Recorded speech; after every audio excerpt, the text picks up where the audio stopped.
Facebook ইনস্টাগ্রামের যুগে কারো মেন্টাল হেলথের কেয়ার নিতে চান, তাহলে দুটো অভ্যাস করলে পরিচিত কিংবা অপরিচিত সবারই আনন্দের কারণ হয়ে যেতে পারে। ফেসবুক কিংবা ইনস্টাগ্রামে কারো লেখা কিংবা ছবি কোনো পোস্ট যদি আপনার পছন্দ না হয়, তাহলে চুপচাপ তাকে আনফলো করে দূরে সরে যাবেন।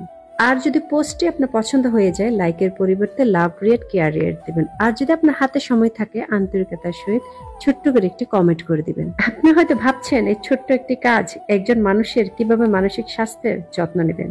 ধরেন কেউ একটা ছবি পোস্ট করেছে, ছবিটি পোস্ট করার সময় কোনো কারণবশত তার মনটা খারাপ ছিল। আপনি হয়তো তার পেছনের গল্পটা জানেন না। আপনার লাভ কিংবা কেয়ার রিয়েক্টে তার মনটা ভালো হয়ে যাবে, সে খুশি হয়ে যাবে। ওনার হয়তো মনের অসুখ সারবে না, আপনার লাভ কিংবা কেয়ার রিয়েক্টের কারণে ওনার হ্যাপি হরমোন রিলিজ হলে উনি দুঃখের সাথে লড়াই করার একটু শক্তি পাবে। আপনি হয়তো জানেনই না, আপনার মনের অজান্তে আপনি তাকে আর একটু দুঃখী হওয়া থেকে রক্ষা করবেন।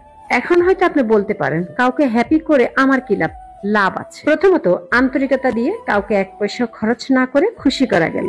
দ্বিতীয়ত, প্রকৃতির একটা নিয়ম আছে, আপনি যা দিবেন তার কয়েক গুণ হয়ে আপনার কাছে ফিরে আসবে। কাউকে কষ্ট দিয়ে দেখেন, আজ হয়তো কাল খুব ভয়ঙ্কর এবং ভয়ানক ভাবে আপনার কাছে ঠিকই ফিরে আসবে। আর কাউকে যদি আপনি হ্যাপি করেন, সেটাও আপনার কাছে ফিরে আসবে অনেক বেশি গুণ হয়ে। তৃতীয়ত, কারো কষ্টের কারণ না হলে দিন শেষে আপনি নিজেকে নিজের কাছে একজন ভালো মানুষ হিসেবে দাবি করতে পারেন। দিন শেষে আয়নাতে নিজেকে কুৎসিত লাগবে না। তাই বলি কি, সোশ্যাল মিডিয়ার যুগে কারো পোস্টের নিচে খারাপ কমেন্ট, খারাপ মন্তব্য না করে ভালো কিছু করার চেষ্টা করেন। ফেসবুক ইনস্টাগ্রামের যুগে লাইক, কেয়ার রিয়েট, কমেন্ট এসবের মাধ্যমে মানুষ আপনার কাছে আপনার ভালোবাসাটুকু চায়।